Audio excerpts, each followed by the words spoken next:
Welcome to aari gallery. இன்றைக்கி நம்ம வந்துட்டு மெட்டீரியல் ஒர்க், அதாவது ஸ்டார்டிங்கில் நம்ம வந்து மெட்டீரியல் ஒர்க்ஸ் எப்படி ஸ்டார்ட் பண்ணோம் அப்படிங்கிறத பார்க்கலாம். ஆல்ரெடி நான் போட்டிருக்க இந்த மோட்டிவ்ஸை வச்சே நம்ம அதை பார்த்துக்கலாம். ரொம்ப டிஃப்ரென்ஸ் கிடையாது நம்மளுக்கு. ஸோ அதனால் ரொம்ப சிம்பிளான பேசிக்கான ஒரு விஷயம் நம்ம வந்து தெரிஞ்சுக்கணும் மெட்டீரியல் அட்டாச் பண்ணுறதுக்கு. ஒன்று வந்து பீட் அட்டாச்சிங், இன்னொன்று வந்துட்டு நம்மளுக்கு ஸ்டோன் செயின் அட்டாச்சிங். அதை தான் நம்ம பார்க்க போகிறோம். ஃபஸ்ட்டு பேசிக்காக வந்து பீட்ஸ் வந்து அட்டாச் பண்ணுறதுக்கு முன்னாடி பீட்ஸை வந்துட்டு எப்படி வந்து லோட் பண்ணுறது அப்படிங்கிறத பார்க்கலாம். நான் ஒரு பிளேட்டில் தான் போட்டிருக்கேன் ஆக்சுவலாக. நீங்கள் இந்த மாதிரி நார்மலாக பிளேட் வந்து நம்மளுக்கு எல்லாருக்கிட்டையும் இருக்கும். ஸோ இந்த மாதிரி ஒரு பிளாஸ்டிக் பிளேட்டில் வந்துட்டு கொஞ்சம் நிறைய எடுத்திருக்கேன் நான் சுகர் பீடு. கொஞ்சமாக எடுக்காமல் கொஞ்சம் நிறைய கும்மியாக இருக்க மாதிரி எடுத்துக்கணும். அப்போ தான் நம்மளுக்கு வந்துட்டு லோட் பண்ணும்போது ஈஸியாக இருக்கும் நம்ம பீடு நீடில்.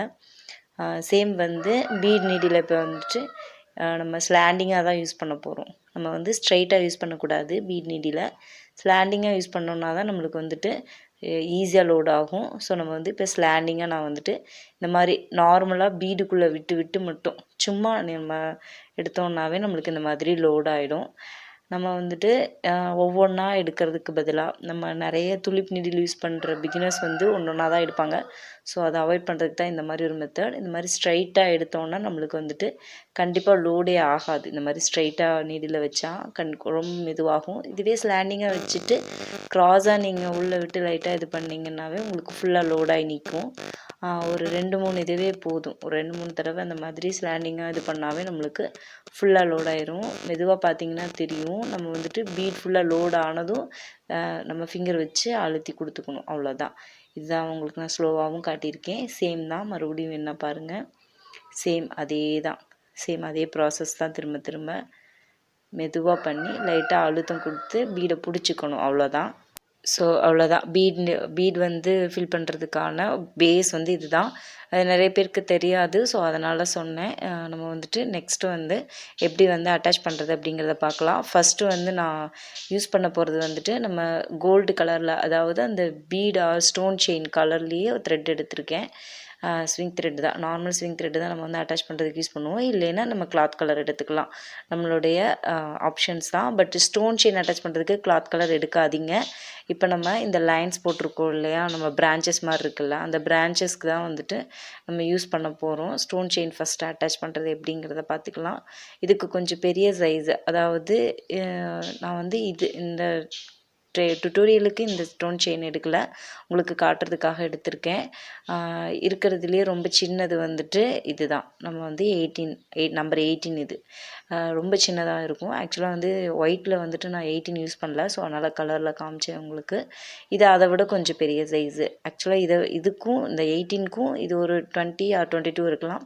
இதுக்கும் இடையிலேயே ஒரு நம்பர் இருக்கும். நான் கலெக்ட் பண்ணதுலேயே ரொம்ப பெருசு அப்படின்னா வந்துட்டு நான் ஃபர்ஸ்ட் உங்களுக்கு காட்டினேன் பார்த்தீங்களா, அதுதான். இப்போ வந்து நம்ம அட்டாச் பண்ணுறது எப்படிங்கிறத பார்க்கலாம். இதுக்கு நான் நார்மலாக வந்துட்டு நான் மேக்ஸிமம் யூஸ் பண்ணுற அதே ஸ்டோன் செயினுடைய சைஸ் தான் நான் உங்களுக்கு எடுத்திருக்கேன்.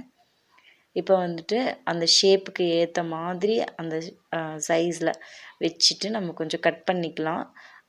எப்படி வந்து நம்ம ட்ரா பண்ணியிருக்கோமோ அதுக்கேற்ற மாதிரி நம்ம கட் பண்ணிக்கலாம். மேக்ஸிமம் ஸ்டோன் செயின்ஸ் அட்டாச் பண்ணுறது வந்து பீட் வச்சுட்டு அதுக்கப்புறம் தான் ஸ்டோன் செயின் அட்டாச் பண்ணுவோம். ஸோ ஷேப்பில் எந்த டிஃப்ரென்ஸும் இருக்காது.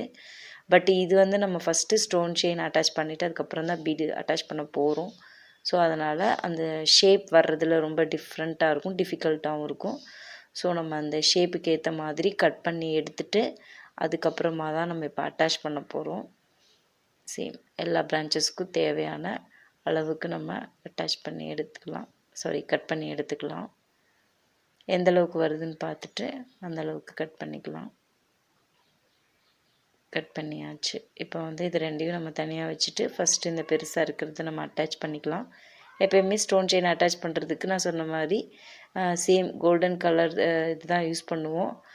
பட் வந்து இப்போ நான் வந்து ஒரு டிஃப்ரெண்ட்டான கலர்ஸ், அதாவது இந்த ஆரஞ்சு, இந்த ஃப்ளாரோட கலர் தான் நான் எடுத்திருக்கேன்.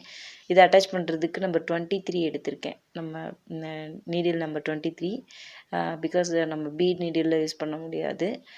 நம்ம வந்து ஒரு கார்னரை வச்சு பண்ணுறோம் அப்படின்னா நம்ம வந்து நார்மல் செயின் ஸ்டிச்சுக்கு யூஸ் பண்ணுற அயன் நீடில் யூஸ் பண்ணலாம். பட் நான் இதுக்கு வந்து நம்பர் 23 வந்து யூஸ் பண்ணியிருக்கேன், துலிப் நீடில். கொஞ்சம் ஈஸியாகவும் இருக்கும் அப்படிங்கிறதுக்காக. வேறு ஒன்றும் இல்லை. இப்போ வந்து நம்ம எஸ் டைப்பில் தான் வந்துட்டு அட்டாச் பண்ண போகிறோம். பிகாஸ் அப்போ தான் வந்துட்டு நம்ம ரிவர்ஸ் கொடுக்கும்போது நம்மளுக்கு சேம் இந்த கலர் நான் கொடுக்குறேன் இல்லையா, ஆரஞ்சு கலர் மாதிரி த்ரெட் கொடுத்துருக்கேன் நான். ஸோ அந்த கலர் வந்து தெரியணுங்கிறதுக்காகவே ஸ்பெசிஃபிக்காக வந்து எப்போயுமே ஸ்டோன் செயின் அட்டாச் பண்ணும்போது அந்த த்ரெட்டோட கலர் தெரியக்கூடாதுன்னு தான் நம்ம ஸ்டோன் செயினோட கலரே யூஸ் பண்ணுவோம். பட் இதில் வந்துட்டு இந்த எஸ் டைப்பில் நான் இப்போ ஆரஞ்சு கலர் த்ரெட்டு, அதாவது அந்த மோட்டிஃபோடைய கலரையே நான் வந்து எடுத்திருக்கேன்.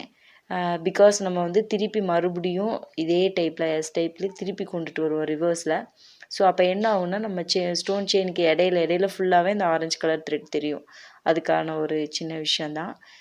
பிகாஸ் நம்ம வந்து நார்மல் ஸ்விங் த்ரெட்டில் அட்டாச் பண்ணுறது எவ்ரி டிசைனுக்கும் நான் வந்து உங்களுக்கு சொல்லியிருக்கேன். ஸோ அதனால் கொஞ்சம் இந்த ஸ்டோன் செயின் அட்டாச் பண்ணுறது கொஞ்சம் போரிங்காக இருக்கக்கூடாதுன்னு கொஞ்சம் டிஃப்ரெண்ட்டாக நான் வந்து சொல்லிகிட்ருக்கேன் உங்களுக்கு. சேம் ஒர்க் தான் நம்ம வந்து எந்த ஒரு மோட்டிஃபில் அப்ளை பண்ணுறதுனாலும் பண்ணுவோம்.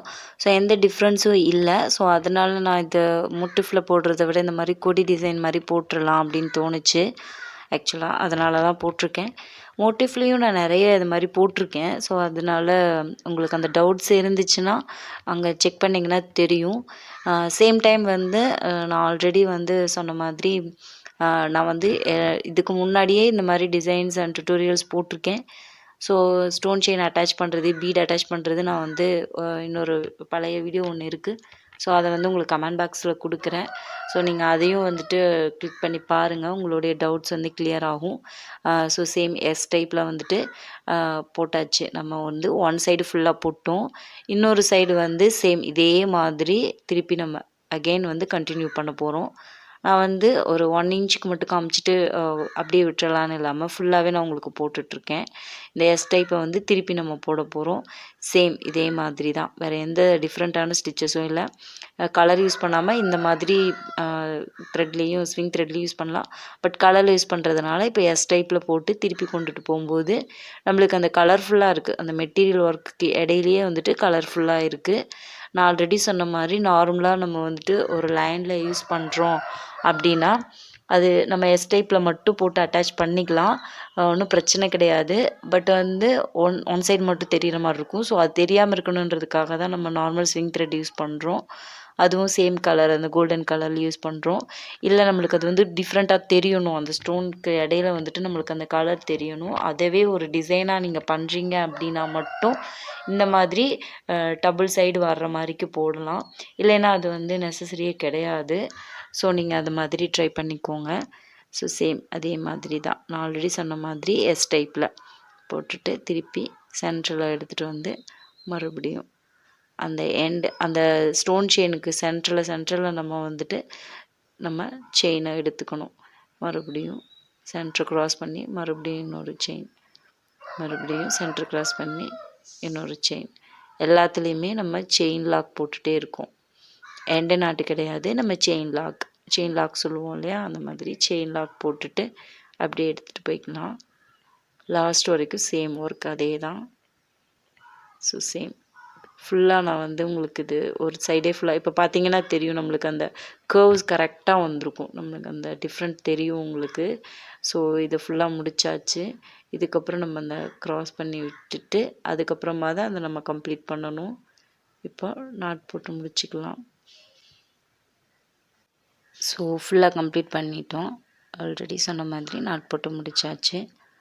இப்போ வந்து நெக்ஸ்ட்டு நம்ம சேம் இதே மாதிரி தான் வந்துட்டு கர்வ்ஸ் உங்களுக்கு நல்லா தெரியும், இதே மாதிரி கர்வ்ஸ் வர்ற மாதிரியே நம்ம போட்டுக்கலாம். ரொம்ப அழகாக இருக்கும் பார்க்குறதுக்கு இந்த கர்வ்ஸ், நம்மளுக்கு நம்ம போடும்போது தெரியாது. சேம் இதே மாதிரி இந்த 2 பிரான்ச்சஸ்க்கும் நம்ம இதே ஒர்க் தான் பண்ண போகிறேன். ஸோ அந்த ஒர்க்கை முடிச்சுட்டு அதுக்கப்புறம் காட்டுறேன், அப்போ தான் உங்களுக்கு லுக் ஃபுல்லாக கம்ப்ளீட்டடாக தெரியும். ஃபுல்லாக கம்ப்ளீட் பண்ணதுக்கப்புறம் நம்மளுக்கு லுக் இப்படி தான் இருக்கும். மேக்ஸிமம் வந்துட்டு இதை மட்டுமே ஒரு ஃபுல்லாக அவுட்லைன் மாதிரி கொடுத்துட்டு அது ஒரு மோட்டிஃபாக நம்ம எடுத்துக்க முடியும். நல்லாயிருக்கும் ப்ராக்டிஸ் பண்ணும்போது பார்த்தீங்க அப்படின்னா. ஸோ நெக்ஸ்ட்டு வந்து இதுக்கு அவுட்லைன் மாதிரி நம்ம நெக்லைன் ஸ்லீவ் லைன் கொடுப்போம் இல்லையா, அதுக்கு பீட்ஸ் அட்டாச் பண்ணலாம். பீட்ஸ் ஆல்ரெடி நான் சொன்ன மாதிரி ஃபில் பண்ணிக்கோங்க, எப்படி பண்ணுறதுன்னு ஆல்ரெடி உங்களுக்கு சொல்லியிருக்கேன். ஸோ சேம் அதே மாதிரி தான் இதுக்கு வந்துட்டு நான் நார்மல் ஸ்விங் த்ரெட் தான் அட்டாச் பண்ணுறதுக்கு எடுத்திருக்கேன். ஸோ 2 பீடாக நம்ம அட்டாச் பண்ணிக்கலாம். ஆல்ரெடி நான் சொன்ன மாதிரி 3 பீடாக அட்டாச் பண்ணலாம், பட் அதுக்கு கொஞ்சம் ஸ்டாட்டிக்ஸ் யூஸ் பண்ண வேண்டியது இருக்கும். ஸோ நான் வந்துட்டு இது எப்படி நான் மேக்ஸிமம் வந்து 2 கீழே விட்டுறது மட்டும்தான் சொல்லி கொடுத்துருப்பேன். பட் ப்ரொஃபஷ்னலாக பண்ணுறவங்க வந்து எப்படின்னா ஃபுல்லாக வந்து விட்டுட்டு அதுக்கப்புறம் வந்து நம்ம 2 வந்து த்ரெட்டில் பிரிச்சுப்பாங்க. ஸோ அதே நான் உங்களுக்கு கூடிய சீக்கிரம் காட்டுறேன். ஆல்ரெடி நான் வந்துட்டு டிசைனிங் வீடியோவில் வந்து அதை காட்டியிருக்கேன். ஸோ வந்து அது பார்ப்பீங்க கண்டிப்பாக. ஸோ சேம் இதே தான் 2 பீடாக வச்சு நம்ம ஸ்ட்ரைட்டாக எடுக்கணும். நீடில் ஸ்ட்ரைட்டாக இது பண்ணிங்க அப்படின்னா தான் உங்களுக்கு பர்ஃபெக்டாக இருக்கும், இல்லைன்னா நெளிஞ்சிற மாதிரி இருக்கும். ஸோ சேம் இதே தான் நம்ம வந்து திரும்ப திரும்ப பண்ண போகிறோம். ஆல்ரெடி வந்துட்டு சொன்ன மாதிரி தான் மறுபடியும் பீட் லோட் பண்ணியாச்சு. மறுபடியும் சேம் ஒர்க் அதே தான். நம்ம வந்துட்டு அந்த கர்வ்ஸ் அண்ட் டேர்னிங்ஸ் வரும்போது எந்த மாதிரி ஒரு பீட் எக்ஸ்ட்ரா விட்டுட்டு அதுக்கப்புறம் எக்ஸ்ட்ரா விட்ட பீடோடைய சென்டர் பாயிண்ட்டுக்கு வந்து மறுபடியும் அடுத்த லைனை ஸ்டார்ட் பண்ணணும். அது எல்லாமே நான் வந்துட்டு உங்களுக்கு இன்னொரு stone chain attach and bead attach வீடியோவில் சொல்லியிருக்கேன். அந்த வீடியோவோட லிங்க்கை வந்துட்டு நான் கமெண்ட் பாக்ஸில் கொடுக்குறேன். ஸோ அது உங்களுக்கு ரொம்ப யூஸ்ஃபுல்லாக இருக்கும். அது ஓல்டு வீடியோ தான். ஸோ சேம் இதே மாதிரி தான் நம்ம ஃபுல்லாக போட போகிறோம். ஸோ கொஞ்சம் லைட்டாக அது விலகிடுச்சு, மறுபடியும் நம்ம எடுத்து பண்ணலாம். இந்த மாதிரியான டிஃப்ரெண்ட்ஸான ஐடியாஸ் வந்து உங்களுக்கு நிறைய வீடியோஸ் பார்க்கும்போது தான் கிடைக்கும். நான் ஆல்ரெடி சொன்ன மாதிரி இது வந்து த்ரெட்டிலேயே பிரிக்கிற மாதிரி மெத்தடு. நம்ம 2 விடாமல் த்ரெட்டிலேயே நான் இப்போ பிரிச்சுட்டு இருக்கேன்.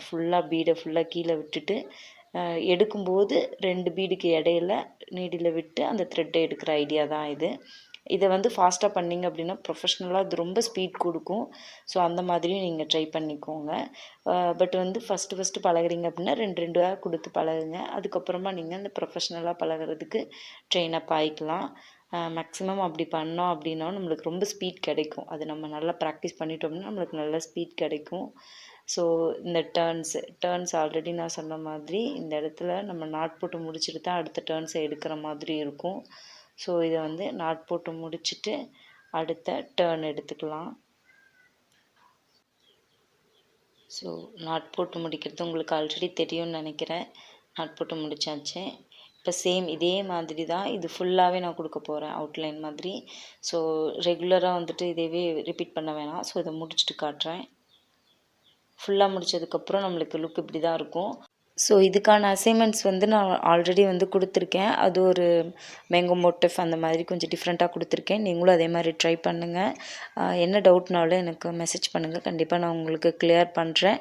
இந்த மோட்டிவ்ஸ்க்கு இந்த டிசைன் செட் ஆகுதா என்னன்னு தெரியல, அது நீங்களே கமெண்ட் பண்ணுங்கள். மிஸ்டேக்ஸ் இருந்தால் நான் ரெக்கவர் பண்ணிக்கிறேன். ஸோ லைக் பண்ணுங்கள், ஷேர் பண்ணுங்கள், கமெண்ட் பண்ணுங்கள். உங்கள் கமெண்ட்ஸ் தான் என்னை இன்னும் மோட்டிவேட் பண்ணும். ஸோ மறக்காமல் எனக்கு சப்ஸ்கிரைப் பண்ணுங்கள். அது உங்களுடைய சப்போர்ட்டை எனக்கு காட்டுற மாதிரி இருக்கும். தேங்க்ஸ் ஃபார் வாட்சிங்.